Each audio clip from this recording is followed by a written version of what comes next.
നമസ്കാരമുണ്ട്, അശ്വതിയാണ്. ഇത് നമുക്ക് കസേരയിൽ ഇരുന്നുള്ള സൂര്യ നമസ്കാരം നോക്കാം. സൂര്യ നമസ്കാരം പൊതുവെ നമ്മൾ മാറ്റിൽ നിന്നാണ് ചെയ്യാറ്. പക്ഷെ ചില പ്രത്യേക സാഹചര്യങ്ങൾ, പ്രത്യേകിച്ച് മുട്ടിന് വല്ലാതെ വേദനയുണ്ട്, മുട്ട് ഊന്നാൻ പറ്റാതെ ആവുക, അല്ലെങ്കിൽ നടുവിനൊക്കെ സിവിയർ ആയിട്ടുള്ള പ്രശ്നങ്ങൾ വരുമ്പോഴൊക്കെയും നമുക്ക് മാറ്റിൽ നിന്നുള്ള സൂര്യ നമസ്കാരം പലപ്പോഴും ഗുണത്തെക്കാൾ കൂടുതലും, അതായത് നിന്നുകൊണ്ടുള്ള സൂര്യ നമസ്കാരം വളഞ്ഞും നിവർന്നും മുട്ടൂതിയൊക്കെ വരുന്നത് പലപ്പോഴും വേദന കൂട്ടാറാണുള്ളത്. അപ്പൊ അങ്ങനെ വരുന്ന സന്ദർഭങ്ങളിൽ നമ്മൾ ചെയ്യുന്ന ഒരു ജെന്റിൽ ആയിട്ടുള്ള സൂര്യ നമസ്കാരമാണ് ചെയർ ഇരുന്നുള്ള സൂര്യ നമസ്കാരം. ചെയറിൽ തന്നെ രണ്ട് രീതിയിൽ ചെയ്യാം. ഇരുന്നിട്ട് ചെയ്യാം, നിന്നിട്ട് ചെയർ സപ്പോർട്ട് ചെയ്ത് ചെയ്യാം. ഇത് നമുക്ക് ഇരുന്ന് കൊണ്ടുള്ള സൂര്യ നമസ്കാരം നോക്കാം. ഓക്കെ, ശരി. അപ്പൊ ഇതിന് നടു നിവർന്നിരിക്കുക, കസേരകൾ അല്പം മുന്നോട്ട് നീങ്ങിയിരിക്കാം. ഇങ്ങനെ ചാരി ഇരിക്കേണ്ട അർത്ഥം. ഒരല്പം മുന്നോട്ട് നീങ്ങി നടു നിവർന്ന് കഴിയുന്ന പോലെ ഇരിക്കുക. ശ്വാസം എടുത്ത് ശ്വാസം വിട്ട് നമസ്കാരം. ശ്വാസം എടുത്ത് കൈ ഉയർത്തി ആർച്ച് അങ്ങനെ നടു ഇങ്ങനെ മുന്നോട്ടാക്കി കൈ വിരലിലേക്ക് നോക്കാം. ശ്വാസം വിട്ട് താഴേക്ക് കുനിഞ്ഞു വരുമ്പോൾ നമുക്ക് കൈ താഴെ വെക്കാൻ ബുദ്ധിമുട്ടില്ലാതെ വെക്കാമെങ്കിലാവാം.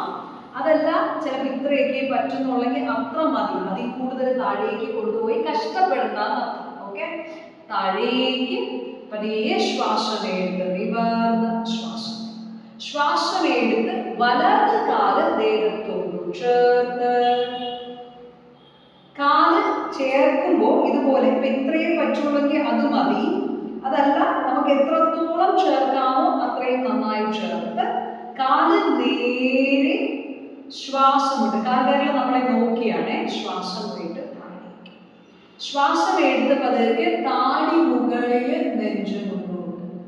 നമ്മൾ നടു വളർച്ച വരെയാണ്, ബാക്ക്വേർഡ് ബെൻഡാണ്. ശ്വാസം വിട്ട് താടി നെഞ്ചിന് നടു വളഞ്ഞു, നമ്മൾ കർവ് ചെയ്ത് വരില്ലേ, ഊനി വരില്ലേ, അതുകൊണ്ട് ശ്വാസം എടുത്ത് നിവർന്ന് ശ്വാസം വിട്ട് നടു നീട്ടി വരാം, പകുതി വരെ. ശ്വാസം എടുത്ത് ഉയർന്ന് ശ്വാസം വിടാം. ഒരിക്കൽ കൂടി ശ്വാസം എടുത്ത് വലത് കാല് എത്ര സാധിക്കുമോ അത്ര ദേഹത്തോട് ചേർത്ത് കാല് നേരെ ശ്വാസം വിട്ട് താഴേക്ക്. ശ്വാസം എടുത്ത് ശ്വാസം വിട്ട് മുന്നോട്ട് നമുക്ക് സാധിക്കുന്ന പോലെ കുനിഞ്ഞ് താഴേക്ക് വരാം. ഇത്രയും പറ്റുള്ളെങ്കിൽ അത്ര മതി. ശ്വാസം എടുത്ത് കൈ ഉയർത്തി ഒന്ന് നടു വളച്ച് നോക്കണം. ഇടതുവശവും കൂടി ചെയ്യും. ശ്വാസം എടുത്ത് ശ്വാസം വിട്ട് നമസ്കാരം. ശ്വാസം എടുത്ത് കൈ ഉയർത്തി ശ്വാസം വിട്ട് മുന്നോട്ട് താഴോട്ട് സാധിക്കുന്ന പോലെ വരാം.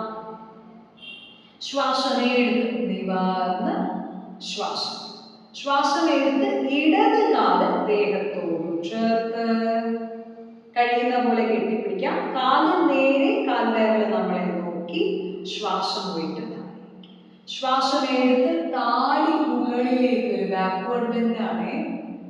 ശ്വാസം വിട്ട് താടി നെഞ്ചിലേക്ക് നടു വളച്ച് ഫോർവേഡ് ആണ്.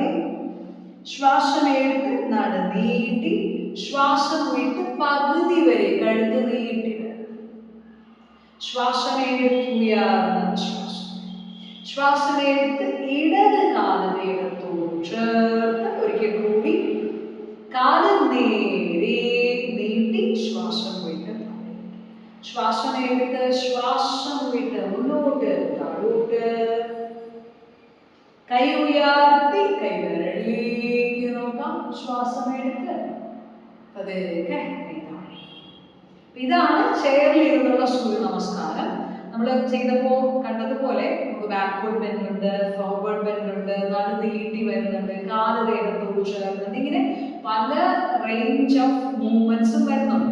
ഇങ്ങനെ പലതും ചെയ്യുക വഴി നമുക്ക് മസിൽ ടൈറ്റ്നസ് ഒക്കെ മാറാനും വേദനകൾ കുറയാനും ബോഡി മൂവ് ചെയ്യാനും ഒക്കെ ഈ ഒരു രീതിയിൽ ഇരുന്നിട്ട് തന്നെ ഇത് സാധിക്കും എന്നുള്ളതാണ്.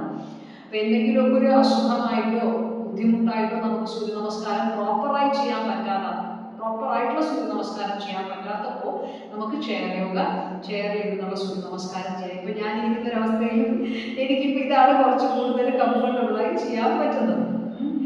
സ്ഥിരമായി നമ്മൾ ചെയർ യോഗ ക്ലാസ്സസിൽ നമ്മൾ സൂര്യ നമസ്കാരം സ്ഥിരം പ്രാക്ടീസ് ചെയ്യുന്ന ഒരു കാര്യമാണ്. അപ്പോൾ ചെയ്തു നോക്കൂ. ആർക്കെങ്കിലും ഒക്കെ ഉപകാരം ഉണ്ടാവും എന്ന് വിചാരിക്കുന്നു.